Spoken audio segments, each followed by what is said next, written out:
to you, the great Colin Blunstone. Hey, Colin. Scott, it's great to talk to you. Really great to talk to you. Thank you. So I want to start because there was some news recently that Rod fell ill, and I wanted to check in because I know our listeners will be interested to find out how he's doing and how that affects the status of the zombies. Well, it was a huge shock that Rod had a stroke, and of course it's extremely worrying. But I have to say, he's making a wonderful recovery, and is pretty much back to normal already. Perhaps just a little tired, but he's doing really, really well. But he has said that he doesn't want to tour anymore, and I think that he was already thinking along those lines before he had the stroke. So in some ways, this is nothing new. He didn't want to tour anymore. He's got a wonderful studio at home. He's always been a very prolific writer and a great producer, and that's where he wants to put his energies. So it does look at the moment as though the Zombies won't tour anymore. Certainly there aren't any plans for the Zombies to tour. At the moment, it looks as though the Zombies won't tour anymore, which is really sad, because off and on we've been touring since 1964, and with this edition of the band, we reformed in 1999. So it's 25 years, and we're a band that tours all the time. So I think there's going to be a bit of a hole in my life, because I'm so used to packing the suitcase and getting out on the road. And we've had a wonderful time. It's been a great adventure. But I just have to remember to be thankful that we've had this opportunity at this time in our lives, which none of us expected to happen. It's easy with hindsight saying, oh yeah, this was all meant to happen. But I remember in 1999, when we first got together, we in our wildest dreams wouldn't have thought that what has happened. So it's been great, and I'm really thankful for that. That's great. I'm so happy to hear that he's doing well. And is there any other material? Like you said, he's a prolific writer, and when I talked to him, he also mentioned that he's always writing. Is there zombies material that's yet to be recorded or has been recorded that I don't think there's a lot that's been recorded that hasn't been, to my knowledge, there's nothing that has been recorded and hasn't been issued. But I know he has one new song finished, and he wants me to go down and just work on the vocal line of that. And I would think in the next few days I live quite close to him. I live about an hour away. It's a straight road. I always say I do singing exercises, so I can do my singing exercise twice on my drive down to him, and that works really well. And then I'm warmed up and ready to go. And so I'm looking forward to working on that song. And I'm sure there'll be many more in the next few weeks. Amazing. Well, I can't wait to hear him. And I previously spoke with Rod, and we did a podcast. So for our listeners, there's a podcast I did with Rod, and it covers a lot of the early days of the Zombies up to Odessey and Oracle. So today I want to fill it from Odessey and Oracle through your solo career, because you put out some really brilliant solo albums. The three in the early 70s, I just think, are supreme. And you just put out a new EP of solo material, acoustic material. So I want to talk about that. But if we could start with Odessey and Oracle, which is the disintegration of the Zombies that led into everything, that would be a great start. Absolutely. Well, I think that everybody was getting a bit, probably a bit tired by the summer of '67, which is, I think, when we recorded it. We just had a very challenging tour of the Philippines, where, I don't know if you remember, but the Beatles had a very difficult time in the Philippines, because they were asked to have tea with the president, Marcos, or the president's wife, I don't remember, but they never got that message. And so it seemed as though they turned down the offer of tea with President Marcos, and they got a really rough time, and they got run out of town. And the next band in was us. And so people were very ready to see how we behaved. I mean, it wasn't the Beatles' fault. It's a complete misunderstanding. But so it was quite difficult when we got there, and we thought we'd be playing little small places, but we opened to 28,000 people, and we played a 10-day residency of houses like that at the place called the Araneta Coliseum. At the time, it was the second biggest coliseum in the world, and it sort of got a little bit difficult because we were being paid as if we were playing in a bar. And every night we looked out and saw 20-something thousand people. One night it was 32,000 people. So it did get a bit difficult. We came back a bit disappointed to hear a single that we'd done called Going Out of My Head, the Little Anthony and Imperials track. It hadn't been released, or it hadn't been a hit in this country. And so we'd done a version of that, which was quite good. And when we heard the final mix, it was so disappointing. Our producer then was very old fashioned, and he wouldn't let us go to the mixing sessions. So we'd had the disappointment of the business side of our trip to the Philippines. Not the playing was wonderful. And then this record. And at that point, we went into the studio, and everyone was hoping that we, for the first time, Rod and Chris were basically producing. There wasn't an independent producer there. So for the first time, we're hoping that we can make a record that will in some way portray the songs in the way that we wanted them to be portrayed. And the Rod often says they didn't know if they could produce an album, but they just wanted to try. There were some wonderful engineers at Abbey Road at that time. Peter Vince probably worked most of the tracks, but Jeff Emmerich, who worked a lot with the Beatles and later with Paul McCartney, he did some of the tracks as well. And he actually recorded Time of the Season. I think he mixed it too, but he definitely recorded it. So we were in good hands. We were in Studio 3 in Abbey Road. The Beatles usually use Studio 2, but they did record in Studio 3 as well. And when we got there, they had just finished Sgt. Pepper. And we went in a couple of days after they left.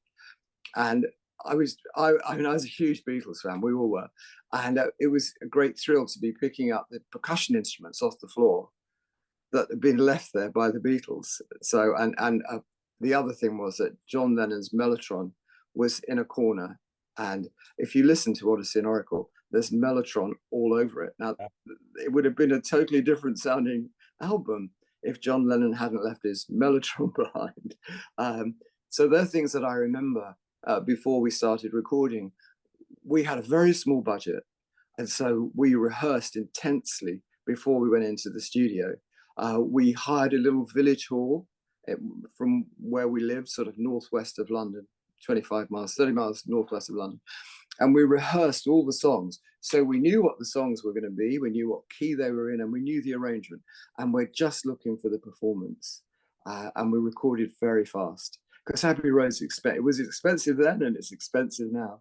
And we got those tracks down very quickly.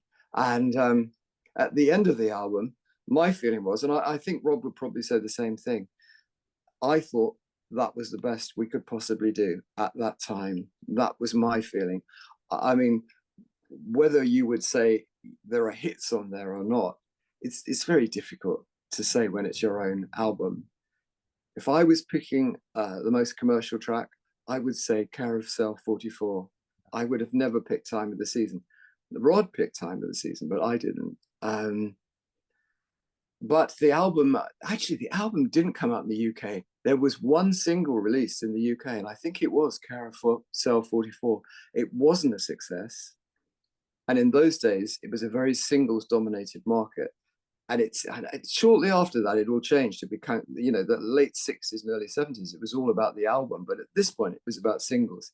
So we'd had a strange tour in the Philippines. We'd had the disappointment of that version of Going Out of My Head.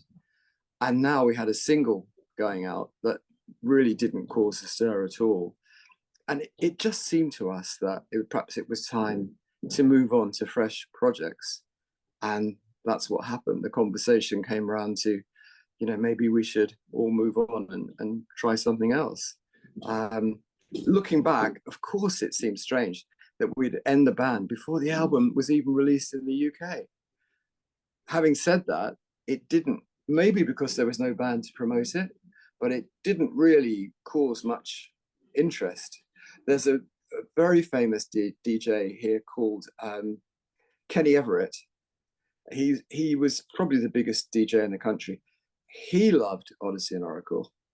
And there was one journalist who,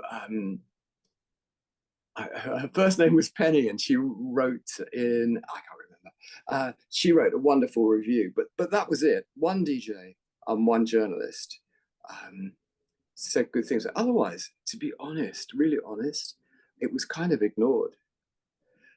And so it seemed that saying we're going to go our own ways was, at that point, it seemed like it was the right decision, really, I suppose. I mean, I would always say I didn't have a plan B. So I wasn't leaving the Zombies to go and do something. I have no idea. When we left the meeting where we discussed ending the band, I remember driving myself home and thinking, okay, what happens with the rest of my life now? No idea, no idea. Wow. And in the end, I just went and got an office job. It didn't pay much money, but I think it just got me out of the house, you know. And I didn't choose an office job over the music business. There just was no interest. The phone did not ring. And then what was happening in America was Al Cooper, who produced the first Blood, Sweat and Tears album, had become a producer at CBS Records. And on his first day, he'd been over to London and he bought about 200 albums. And he just said one album really stuck out of the 200 albums that he bought. And it was Odessey and Oracle. It hadn't been a hit. It had been forgotten to a large extent, I think. He just picked up on it. And on this first day, he went into Clive Davis and he said, whatever it costs, we have to get this album. And Clive Davis said, well, we already have that album. It was a CBS album, but we weren't even going to release it. And Al Cooper persuaded him to release it. And then unfortunately, they released 3 or 4 singles that weren't successful before, again, Al Cooper went into whoever at CBS and said, you have to release Time of the Season. And then famously, one DJ in Boise, Idaho would not stop playing this record. And it just, in a way that it could in those days, it just crept out from Boise, Idaho, until it was being played nationally. And it went up the charts very, very slowly. There was no promotion. There was no band, no promotion. I don't think there was any marketing or anything like that. That single had a sort of a life of its own. I think it had decided, I want to be a hit. And it just did it all on its own.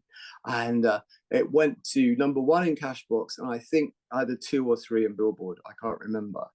And then the phone started ringing while I was in my office job, in my suit and collar and tie, and the phone started ringing.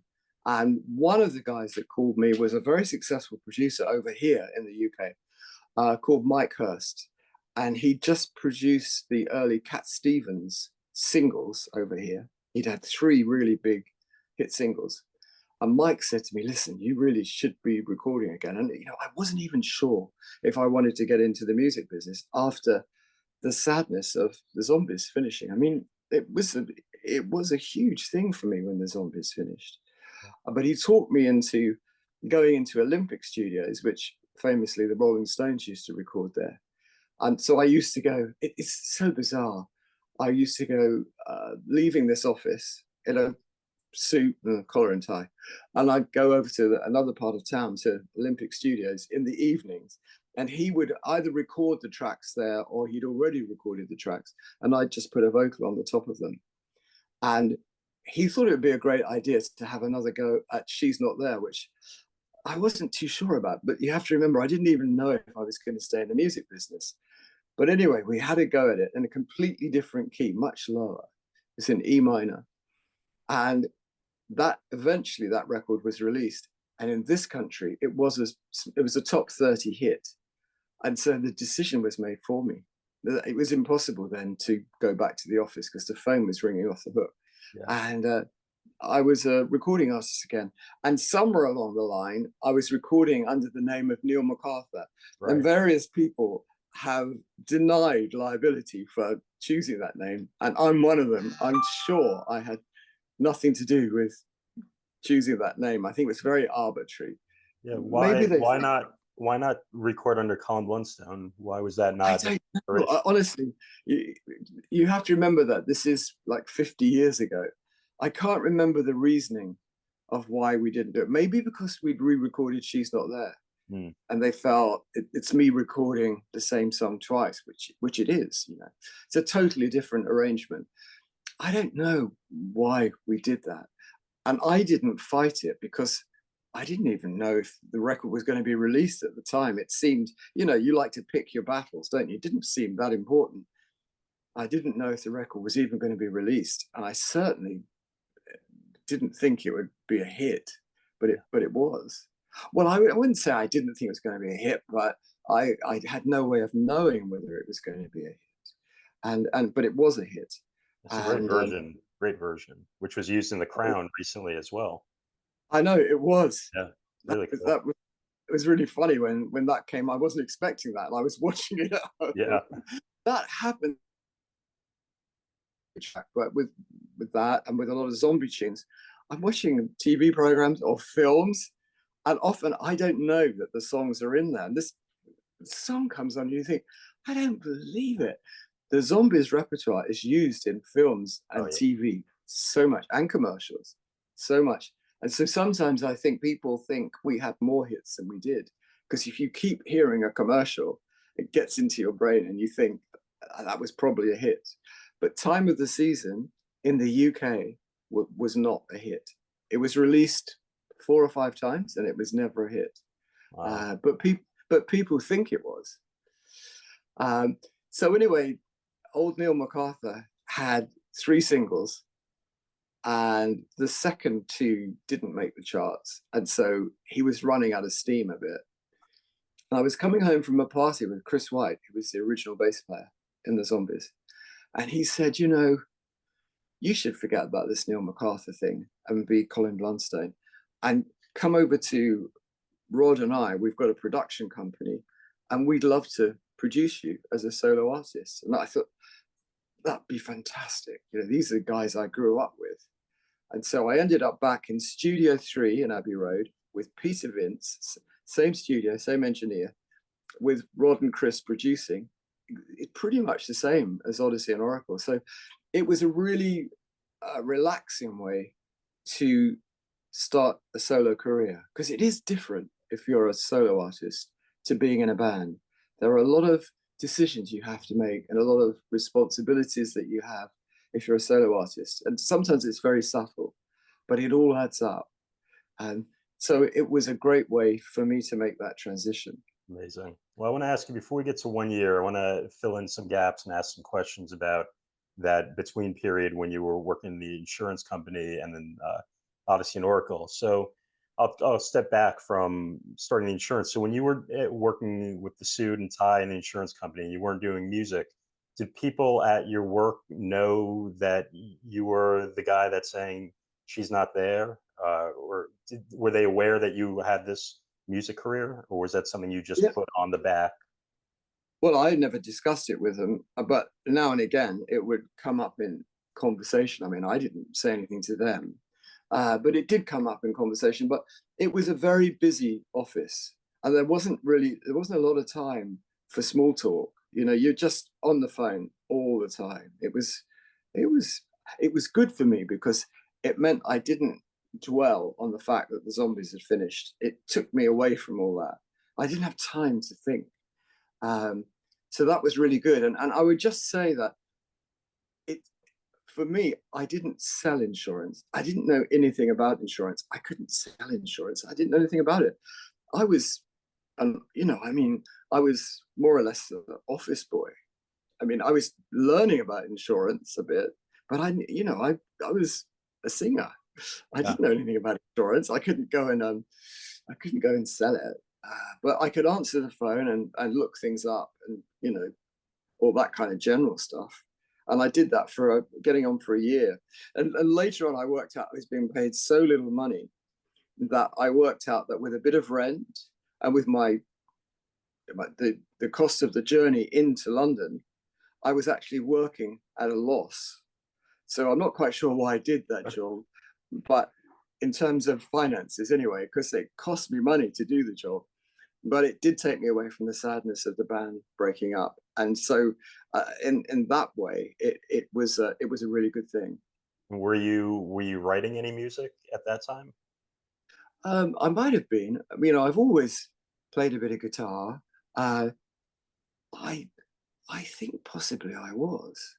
Uh, Certainly shortly, as soon as I started recording as a solo artist, I really did start writing. And one of the big influences on me was I shared a flat at one point with a singer-songwriter called Duncan Brown, Yeah. who's sadly died very young. He's about 52, I think, when he died.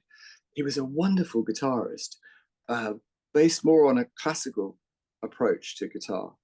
And I learned so much from him. He was very generous, and he taught me a lot about guitar playing and about songwriting. He was just a very inspiring person to share a flat with. And I think it was that year that I shared that flat with him and his manager, who also played. We used to stay up all night, all three of us playing. That year when I really started to develop as a songwriter. And that apartment that we lived in, the three of us, was in a place called Ennismore Gardens. Mm-hmm. So when I made my second album, I called it Ennismore, because that's where I really first started writing songs. That's amazing. And during the early Zombies period, were you writing at that point? I know you. I was writing a little bit. I wrote two songs for the Zombies. The first song I ever wrote was called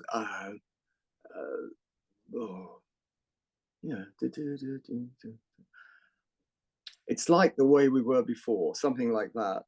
I haven't heard it in a long time. And that was a B-side. And then we did a film for Otto Preminger, and he wanted, with Laurence Olivier and Carol Lindley were the stars, and Otto Preminger wanted 3 songs written and recorded in it's roughly about 10 days.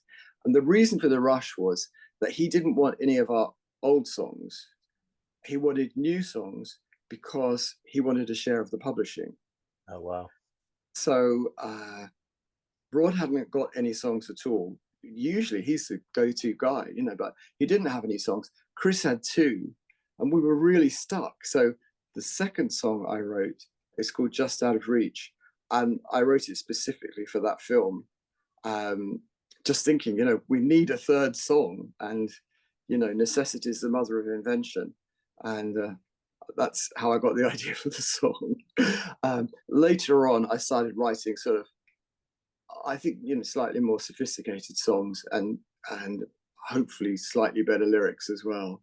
But that would have been starting around 69, 70. That's great. Now, the stuff you were writing for Ennismore, Journey, and 1 Year, fantastic. But before we get to that, I want to talk just a little about that period after the Zombies broke up, where there was the fake Zombies, and there's now a podcast which I just started listening to about it, which goes in extraordinary depth, and I would recommend for anybody to go on Spotify or go on Apple and look for it. I think the podcast is called Fake Zombies, but maybe you could share a little how that came to be, where with that vacuum of no Zombies band touring, but a hit being produced in America, pop-up bands came with your name. Absolutely. My first song was called How We Were Before. I'm really sorry, I couldn't remember the name of it off the top of my head. Well, it's very interesting. Of course, you use the word vacuum, and the music industry hates a vacuum. So as there was no band, I think they felt it was their duty to fill that vacuum, and there were at least 3 fake Zombies playing once Time of the Season was a hit. And Rolling Stone picked up on this story and actually wrote an article about the fake Zombies, but also there was a fake Animals, and strangely a fake Arches, which seems like a really weird one because that was a studio band, you know. Yeah. But that's what they wrote about. And as a follow-up, Chris White happened to be in New York, and he was in Rolling Stone's offices, and they said, look, we'll arrange it so you're phoning from Rolling Stone and you ring up the manager of one of these fake bands and just ask him what's going on, what's it all about. And the manager thought he was from, didn't know he was an original Zombie, thought he was from Rolling Stone. So the manager told him that they were celebrating the life of the lead singer of the Zombies, who had been tragically killed in a car crash. And this all went into Rolling Stone, and I thought, this is a very strange feeling, because what this man is saying is that I've been killed in a car crash. And I carried that clipping around with me for years. I haven't got it now, but it's actually, I think on the reissue of 1 year, I think that they took a photo of it, and it's actually on the cover somewhere. So it's still there. So that was the reason for one of the Zombies. But of course, it's absolute nonsense. I never was too worried about it, really, to be absolutely honest. I sort of thought about it in two ways. One thing, we weren't using the name The Zombies, and also I always want musicians to be able to work. Most musicians are sort of half starving. I want them to be able to work, but it was a slightly bizarre situation. Later on, I think it was the 90s, late 80s or 90s, there was another band, which was an English band, totally different band. Firstly, the manager had bought the Zombies Limited. He bought the company. We used to have a company and we'd run it down, and he bought the Zombies Limited, which he thought gave him the right to own the name The Zombies, but he owned the name The Zombies Limited, which is a different thing. And also they'd found someone called Hugh Grundy, an English guy, but he was a bass player. He wasn't a drummer. And what really made me laugh was he was about 5'6", and Hugh is like 5'10", 5'11". How are they going to get away with that? I don't know. And worst of all, they weren't very good. So I was getting all these reports coming back, and I went to the Musicians Union. I spoke to lawyers about it. I think I wrote to that manager guy who bought the Zombies Limited, and suddenly they stopped playing. And I thought, well, I don't know what I did, but I did something that, thinking that they'd stop because of me. And then I heard the story. Now, I don't recommend this to anyone. I'm not saying this is the way to get business done, but this happened. I'm just retelling it. This phony Zombies put on a show. It wasn't very good. And a dedicated Zombies fan went into their dressing room and drew a gun on them and said, "You are not the Zombies. Wow. You will not play as the Zombies anymore." And they didn't. Wow. And that. As I say, I'm not recommending that as a way of doing business, but it's an interesting tale, and it's a true story. Wow. And then in those original fake Zombies, two of the members were, or one of the versions was Frank Beard and Dusty Hill, who ultimately became the rhythm section of ZZ Top. Did you ever have an opportunity to ask either of them about the fake Zombies? No, we've never played with them, so I didn't have an opportunity. But I mean, look, I just say good luck to them. I mean, in a joking way, if I met them, maybe I could ask for a small percentage of their earnings over the next 40 or 50 years, because I feel in some way we were responsible for their careers, But I would only be joking, No, I never met them, but good luck to them. Yeah. And then that story which you mentioned in Rolling Stone, where they talked about your death, you ultimately wrote a song about that was part of an outtake from 1 year, which was on the deluxe edition. It came out a couple of years ago. Yes, and Sing it's Your Own also Song. at the fake Zombies podcast. Very early on, they play a bit of that song, and a lot of those songs that was on the reissue of 1 year, there was, you could call them demos, but they weren't even demos really. They were sketches that could become demos. I mean, they were very sketchy, and that was one of them. And to hear it sort of in a podcast, I never ever thought that would happen. But of course, it does describe that particular incident quite well. Yeah, no, it's a great song. And now maybe you could talk to me about the genesis of 1 year. So you're still mates with Rod Argent, still mates with Chris White.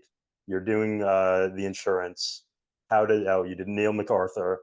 Now, how does it get to you now deciding we're going to do a record together? Well, literally, it was that conversation that I had with Chris White. He was driving me home one night, and that conversation, grew in intensity. And over a period of time, I signed to CBS, and we started one year with, I think, with just an idea of 2 songs, and that was the first track. Actually, it's the first 2 tracks on it. She Loves the Way They Love Her and Yeah. Misty Roses, and I really love both of those songs. Rod wrote the first one, and Tim Hardin wrote the second one. But we found that Misty Roses was very short. It was, I can't remember, but maybe 1.5 minutes or something like that. And at the same time, we've been introduced to a wonderful string arranger called Chris Gunning. He was just out of music academy, and he's making his way, writing a lot of commercials, I think. And there was a conversation, I think with Rod, but it may have been Chris, about getting some string arrangements together, but in a different way to how these things are normally done. To think of Bartok rather than, Mantovani, shall we say, and that's what he did. I think one of the first tracks that he did was this sort of 2 or 3 minute Bartok-esque incidental piece in the middle of Misty Roses. And then at the end, I have to sing over these incredible string harmonies. And I thought, I was still hardly out of my teens, and I thought, this is going to be really challenging. But in the end, you just have to practice and practice and practice, and it's fine. And I think that's one of my favorite tracks I've ever done, that Misty Roses version. It's really lovely.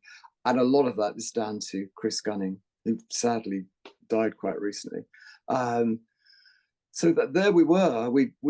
I think the strings actually were put on sometime later, but we've got She Loves the Way They Love Her and the beginning of Misty Roses.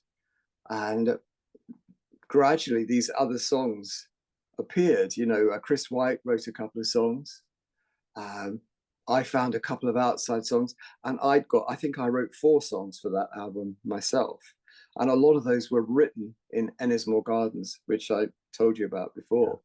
And gradually that's how that album came together over a 1-year period. And that's why I called it 1 year, because with the Zombies, we recorded really fast. I couldn't believe that we could take a year to record an album. But one of the problems probably was, lack of material. But the other thing was that Rod, of course, was touring with Argent. And so he wasn't always available, and we had to wait for him. So there were some other reasons. Perhaps we couldn't get Abbey Road, and because it was and is still a very popular studio. It may be that we couldn't get in there when we wanted to get in there. But with one thing and another, it took a year to record that album. The last track on the album is a Denny Laine song called Say You Don't Mind. And we used to play that live in the Zombies. We used to close our set with that song. So we knew it. I think we'd recorded 9 songs, and we were short of 1 song. And we thought, what about that Denny Laine song? We could maybe have a go at that. And we recorded it, first of all, as a rock and roll song. All the other song tracks on that album, we just recorded it once, and that was it. But with Say You Don't Mind, we recorded it as a rock and roll song, and it didn't work. It wasn't because on some of the tracks it's basically Argent, but on Say You Don't Mind it wasn't. They were playing elsewhere. And then we asked Chris Gunning, the magical string arranger, to have a go at it. And he came up with this incredible arrangement.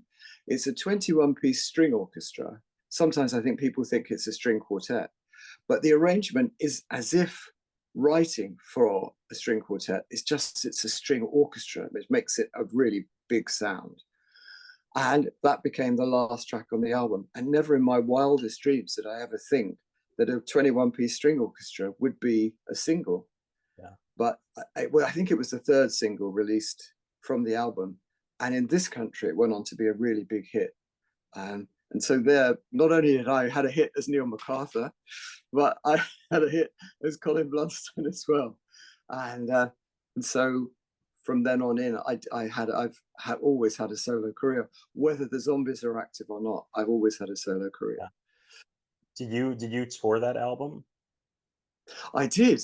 I went on the first ELO tour. I was second on the bill Wow. to ELO, and they were great. They were really good. We played all the major theatres in this country. It was quite a long tour, and I remember particularly we played a place called the Dome in Brighton, which is quite big, and there were other bands on the bill as well. So ELO had a lot of gear, and there were other bands who also had a lot of amplifiers and things like that.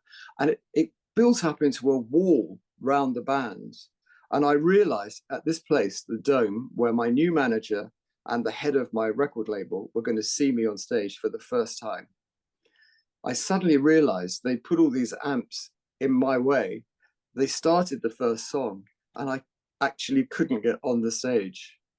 And so I climbed over the amps and came down the other side, ass first, to the audience. And so the first sight that my new manager and the head of the record labels saw of me was my bum coming down the side of the back of the amp. I don't know how that could happen. Hopefully it wouldn't happen now, but it certainly happened then. Did you have a string quartet or any strings with you? Yes, no, I had a string quartet and a rock band as well. So it was like a military operation getting us around the country. But yeah, I did do that. And I played Say You Don't Mind, Misty Roses, and I Can't Live Without You. And maybe a fourth song, I can't remember. Maybe it was just those three, because I probably played She's Not There and Time of the Season as well. So it was quite a mixture. But I definitely had a string quartet, yes. That's beautiful. Was there ever any talk when you were recording One Year? Because you had the core group of you, Rod and Chris, to brand it as a Zombies, or was that by that point the Zombies was a foregone venture? It was never discussed. No, I think especially for Rod and Chris, they wanted to move forward. They've always felt like that. They're not enthusiastic about the past. You know, they want to think about what's next all the time. If anyone had asked me, do you want to reform the Zombies with having a #1 hit record? Yeah, I think I would have gone for it, because if only to promote and market the single and the album, because Odessey and Oracle has been named by many people as one of the best albums ever. Rolling Stone named it as in the top 100 albums of all time. Yeah. But it was never really a hit. And that's really unusual, having a big hit single and then the album's not a hit. It was in Billboard for 1 week at 98, and then it disappeared. And I've often thought that was because there wasn't a band. No one was touring at that time. Later on, there were 3 bands, but they just weren't the Zombies. And they weren't very good either. If they were good, I mean, it would have solved the whole problem. So I definitely would have been interested in talking about reforming the band. It just seems completely logical to me. But I know the others really, really didn't want to do it. So no, it was never discussed. No. Got it. And then after the 1 year, you put out Ennismore, which you mentioned was based on you were living with Duncan Brown in Ennismore. And one of my favorite songs that you've done as a solo artist was "How Wrong Can One Man Be," which is on that album. I think that's just yes, a beautiful, beautiful song. And the recording of Ennismore, how did that differ? Because the sound is different. I mean, the 1 year is a more orchestral Baroque album versus Ennismore is a more singer-songwritery album. What was that? It is, isn't it? I think really the reason for that is that it was just so difficult to tour with a string quartet, especially in those days. I didn't have a manager. All this time, I didn't have a manager. So, I was trying to get these things together, and the record company were trying to help. But it was just very, very complicated. And I think probably me, as much as anyone, was a little bit apprehensive about going down that road again. With the benefit of hindsight, I wish we had explored that avenue again of having those strings, but it was just so difficult to tour that kind of sound.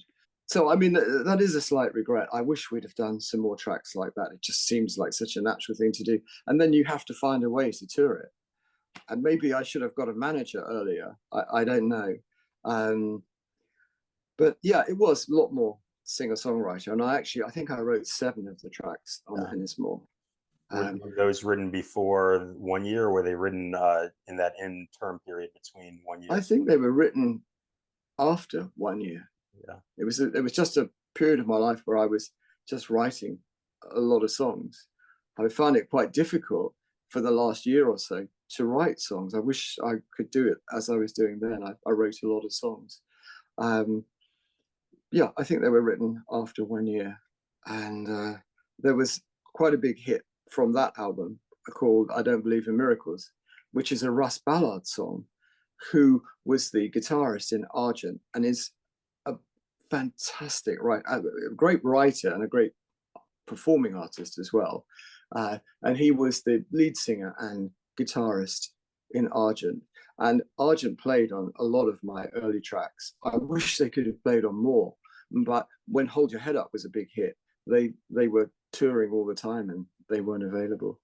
But yeah, the hit single from that album was I Don't Believe in Miracles. Right, which is the first song off the album. It's great. Yeah. Great song. Yeah. I remember recording that very well. Russ actually played piano on that. And then we built up some quite big harmonies on the track as well. And then I just remembered building up some of the songs that I've written, which it was great fun to see them come alive. It was really beautifully relaxed sessions. There were all the musicians were people that I knew well. And again, it was same as with 1 year. It was a great way to start a solo career. Yeah, it's a brilliant album. Then you did Journey, and then I want to ask you. You ended up on Rocket Records, which was Elton John's label. How did that come to be?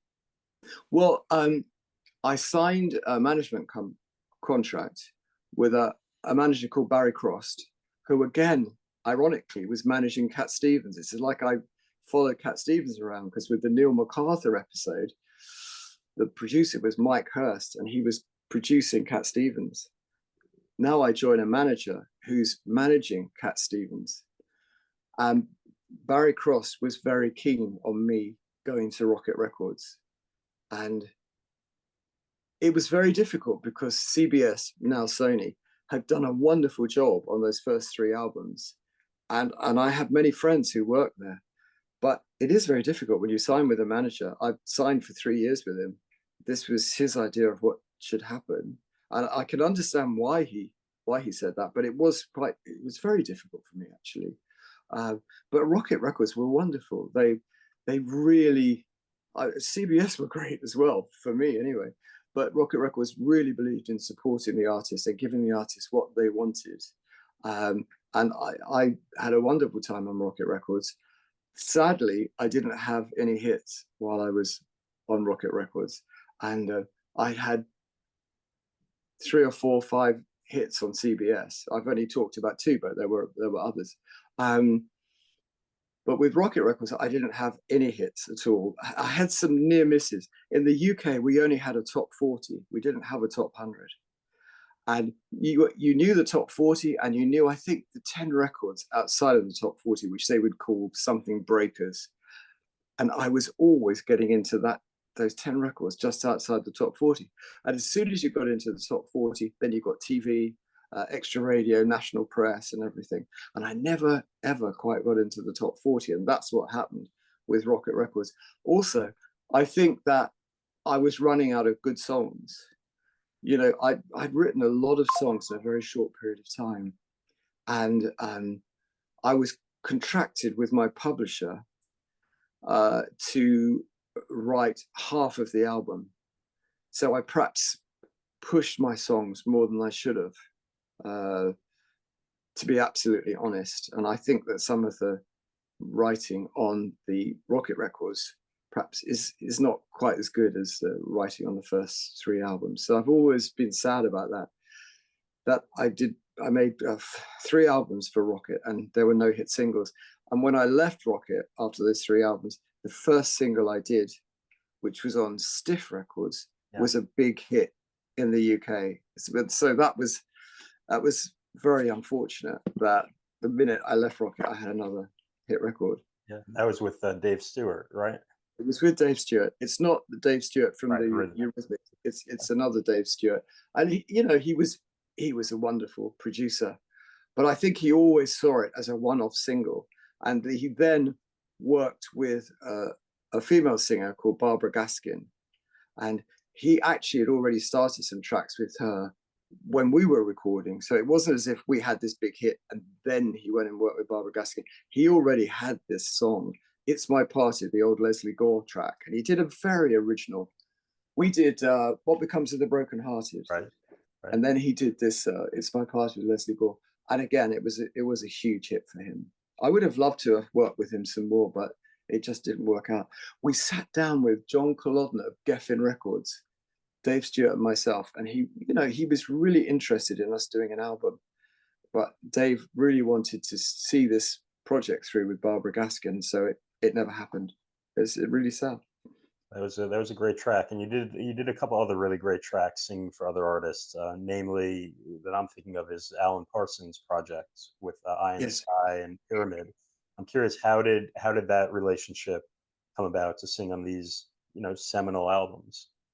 Well, I think really because I was approached to sing on the albums. I think also I asked Alan if he would produce me, but at that time I was living in California. He was in London, and also he had just started recording the projects. So it was never going to work. But there was a conversation about that. I don't know if Alan would remember. And then when he was recording these projects, because I was in California, he couldn't get me for the first album. I can't remember what track he wanted me to sing, but there was a track on the first album, Tales of Mystery and Imagination. He wanted me to sing, but he didn't know where I was. So then I sang on Pyramid. Yeah. And it could well be that he remembered me because he was an engineer at Abbey Road when we recorded Odessey and Oracle. I remember him from then. Yeah. And so I knew him, only vaguely, but I knew him. And then he approached me to sing on the project. And I think I sang on actually 4 or 5 tracks, but I think the first 2 are probably the best. So that's The Eagle Will Rise Again. Yeah. Is that right? Yeah. On Pyramid. On Pyramid. And then Eye in the Sky is Old and Wise, which is probably my favorite. Yeah, that's a beautiful song. Yeah. And I remember that because Alan always worked with Eric Wolfson, who was his silent partner. Yeah. And Eric was really the main songwriter, and Alan was the producer. And I was walking out of Abbey Road with Eric, and he said to me, "Let me play you this song." I'll always remember this. And we walked into Studio 3, where we recorded Odessey and Oracle, and One Year, Ennismore. And he just sat down at the piano and he played me Old and Wise. It was wonderful, absolutely fantastic. And Eric could have sung that and it would have sounded wonderful, but he was very generous and he let me sing it because it's a very special song. Yeah. Did you ever do any live dates with him to sing those songs? No. Oh, well, actually I have done one, but quite recently, comparatively recently. So it would have been 6 or 7 years ago. We were both on a cruise, a music themed cruise out of Miami. Yeah. It's called On the Blue, and it was based on the Moody Blues. Obviously, they don't play as the Moody Blues anymore, but it was the Moody Blues and Al Stewart, some wonderful artists, and Alan Parsons and the Zombies. And he said, "Well, come and sing Old and Wise with us." So I did once. I've done it once. Yeah, it was great. I got to find footage of that. Yeah, that'd be brilliant. And then during that time, correct me if I'm wrong, you didn't put out many solo albums, if any, up until the late '90s. So you took a break after the Rocket records. Yes, I didn't record any albums. No, I didn't. I think it was maybe late '80s or around the '90s. What happened was the later fake zombies I told you about, where the fan went into the changing room and threatened him with a gun. Chris White was quite concerned about this band. They weren't very good and they were getting press. And he said, we really should reactivate the name. And I became involved in this album. I think it came out in the late '80s. and it's been called lots of different names. So maybe New World is one, because that's a track that's on, a really good track actually. And like maybe The Return of the Zombies or something like that. Rod didn't want to get involved in it. He played on 1 or 2 tracks, but he wasn't really involved. So Chris White, Hugh Grundy, and myself did this. And that was my first album after the Rocket Records deal. Was that under the Zombies name? It was under the Zombies name, yeah. Paul Atkinson also played a little bit on there. And then after that, with Chris White producing, I did a greatest hits album, which we redid Choose Not Their Time of the Season, Tell Her No, but all my hits as well.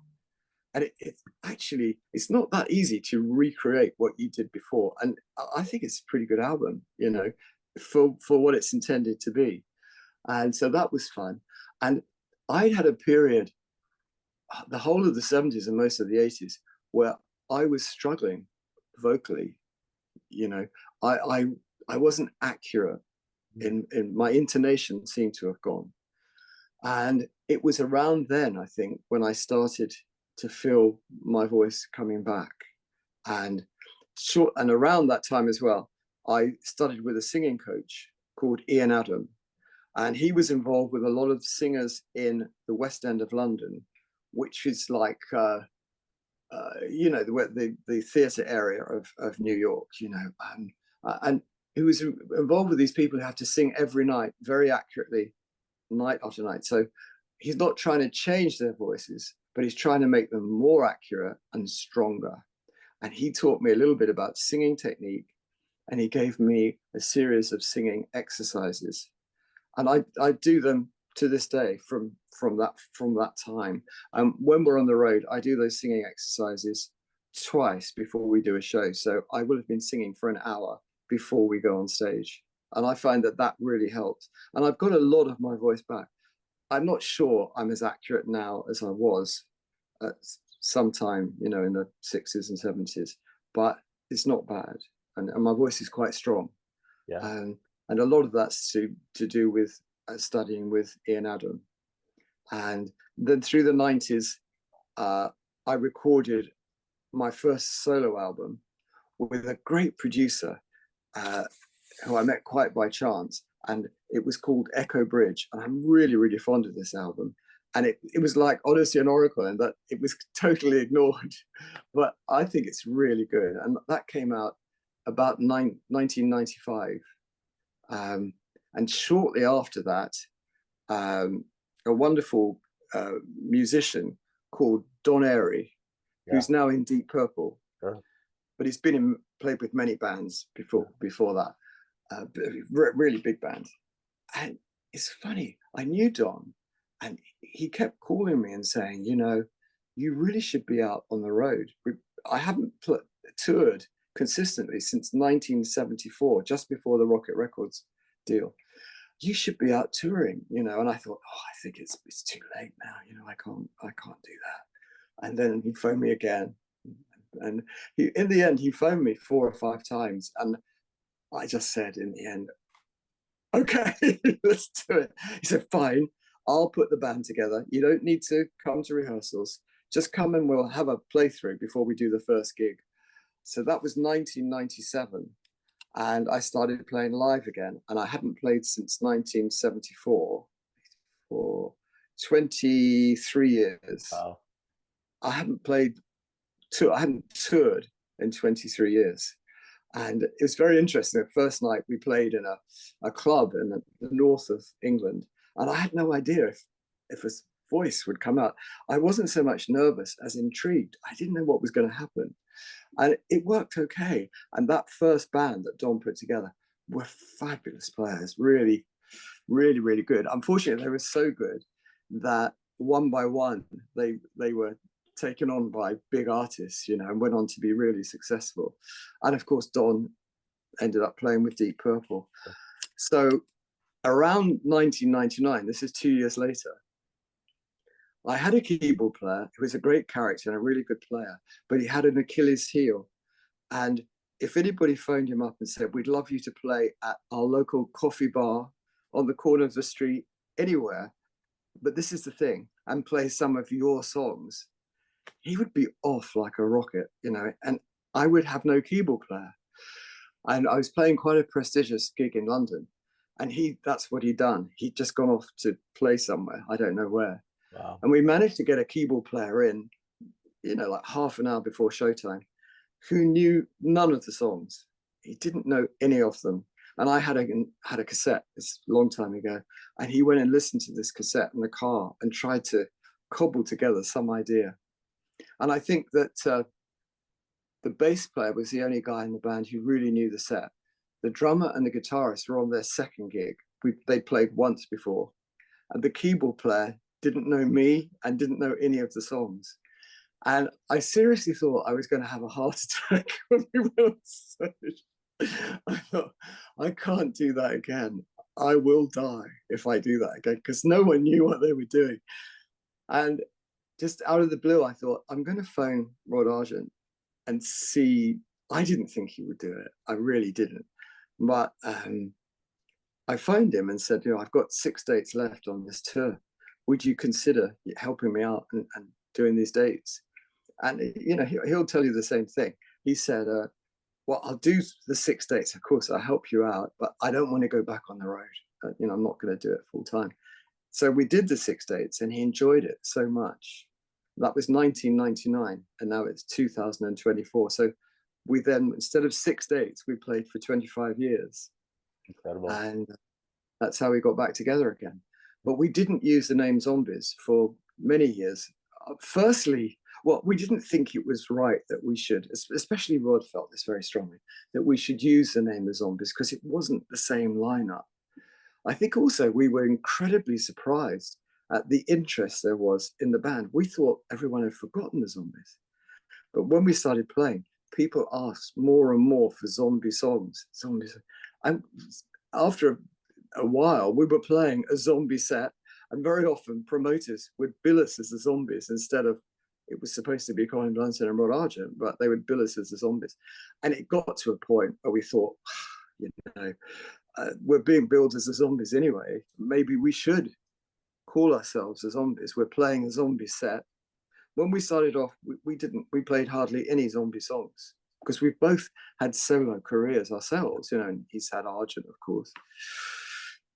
And we talked to Chris White and Hugh Grundy and got their blessing. And then we became the second incarnation of the Zombies around 2007. I'm not too sure when it was. And then things have just built up from then. You know, when we started, when we did those first 6 dates, we were playing, you know, in small bars. And then things gradually built up in a fantastic way without having any hit singles, just word of mouth by touring, you know, on and on, again and again. And so we're playing pretty major venues. Yeah. And then, of course, we got inducted into the Rock and Roll Hall of Fame. And things really started kicking off. Yeah, it's fair to say, you know, 50 years later, Zombies are bigger than they ever were in the 60s, right? I think it's probably true, particularly in America. Yeah. No, I think around the world, it's true. They're bigger now. Yeah. And in a way, I know kind of we're always coming to the end of our touring career anyway. Now Rod having a stroke has made it a very finite finish. And yeah, we were coming to the end of our touring career anyway. But in a way, it is a little bit of a shame in that, as you said, we're probably higher profile now than we've ever been. And it would have been nice to come back to the States in September, which is what we were planning, for a goodbye tour to just say thank you to everyone that supported us over these years, you know. I photographed you guys when you played. I photographed you guys a bunch of times actually, but there was one time at the Greek Theater in Los Angeles. I think you were opening or co-headlining with Brian Wilson. And on that show, Chris White and Hugh Grundy came out and played with you and Rod. And I'm curious, was that tour the last time the band outside of Paul had performed together? It could well be. I mean, I just remember that we had the idea, mostly Chris White had the idea of performing Odessey and Oracle. And the original idea was to do it just once. And that I know that was in 2008. and we were going to play it at the Shepherd's Bush Empire in London, and that grew into 3 nights. And then the next year we played all over the country, and then of course we came over and played in America. But so Hugh and Chris White were with us for all of those shows. But when it could well have been the last night, we just played a big show here, the Barbican in London. It was a sold out night at the Barbican, and Chris and Hugh both came on stage. Oh, brilliant. Chris sang the war song, you know, on Odessey and Oracle. God, I'm so bad on titles. I'll think of it in a minute. He sang that, and Hugh just came on at the end and played some drums. You know, when we were doing Butcher's Tale. I'm so sorry. Chris came on and sang Butcher's Tale, and Hugh and Chris came on at the end, and Hugh was playing some drums. So that was the last time we were all together, and that's only 3 weeks ago. Oh wow, brilliant! That's a wonderful coda right there for y'all to be able to perform together that time. Yeah, yeah. And now I want to ask you about Less Is More, which is the new EP you put out a couple months ago in 2024. Yes. Stripped down versions, beautiful. I mentioned before our chat, I've been playing it over and over again, and for all our listeners, I highly recommend this EP. Tell me about the impetus of this. Well, the Zombies and myself are managed by the Rocks Management, and they're 2 people, and they're married, you know. So it's Chris Tuttle and Cindy De Silva, and Cindy was over here actually in this room where we are now, and I wanted to play her a song, and it was one of those songs where I'm just playing guitar and singing, and rather than just listen to the song, she really liked that intimate approach of just a voice and a guitar. And I'd never thought of it in that light before. I just put this idea down to show people the song, not the performance. But she loved it, and eventually came up with the idea of, let's actually put this out as a 5-track EP, mini LP, or whatever you would call them. Yeah. And again, I was quite surprised that this was done, but I'm very happy that it's done, because that's me at my most natural. Yeah. You know, I don't. That's what I sound. If you come into my home here, that's what I sound like, which is very different to a lot of the rock songs that we play and all that kind of thing. So I was really pleased, and I know it has got some great reviews, and it's also, you know, streaming very well. And I'm thrilled, and I'm also very thrilled that you like it too. Okay. I really am, honestly. I was, you know, I never stop being surprised in this business. It's where people's interests lie. You know, I wasn't expecting anyone to be interested in that, and it's happened to me time and time again. That it's the projects that I'm not expecting people to be interested in that often are the most successful. And that's great, because it makes life very exciting, because I never know what's going to happen. I just never know. Are there more songs? I think you mentioned you recorded those a couple of years ago. Is there anything newer that you plan on releasing? There's definitely a chance of it. Yeah, I haven't got a lot of songs, but I've got 2 or 3 songs that I intend to put down in the same vein. And, you know, maybe I'll get it up to 10 songs, and then we'll put it out as like an album. It's certainly an idea that is at the back of my mind. Yeah. So I could be recording actually as early as next week. I have an arrangement with the studio that, providing no one else is in there, I can go anytime. So it's just a matter of me getting in there and doing it, really. I would really like to record 5 more songs, hopefully new songs, and make that into an album. I don't know if it would ever be in a general release, but for instance, I could play it. I could give it to people or sell it to people, whatever, at concerts. You know, And when it's 10 tracks, it makes it more like an album, of course. So I'd really like to do that. That's one of the projects that's at the back of my mind. I hope to hear those. And then Yeah. you have some shows coming up celebrating 1 year. Is that right? Yes, there's 4. The first one is going to be at the Begin Here Festival in St Albans, and we did it last year. So this is where we met there. Some of the boys lived there. I didn't, but I went to school there, and that's the connection with the Zombies. We all went to school in St Albans. So we did this last year over a weekend, Friday night, Saturday, and Sunday. People came from America, Japan, and Europe, and we just, all together. I was doing the things with the other people. I sang on the Friday night, but I didn't do much for the rest of the weekend, except go to talks and go to a bookstore to hear about the book about the Zombies. Tom Toomey, who's the guitarist in the current band, did a show. Steve Rodford, who's the drummer in the current band, did a show. There was just lots of things to do, all in the centre of St Albans, this sort of market town where we come from. And we're going to do it again this year. And on the Friday night, I'm going to play 1 year in its entirety. And I've never done that before. Brilliant. And then I'm going to play it 3 more times after that around the country. So it's going to be very interesting. It's quite a tough album to do because there's so many different kinds of music on there. But, we're going to have a go. We're going to have the strings accompanying. Oh, yeah, we've got strings, yeah. But there's one track that's very brass heavy.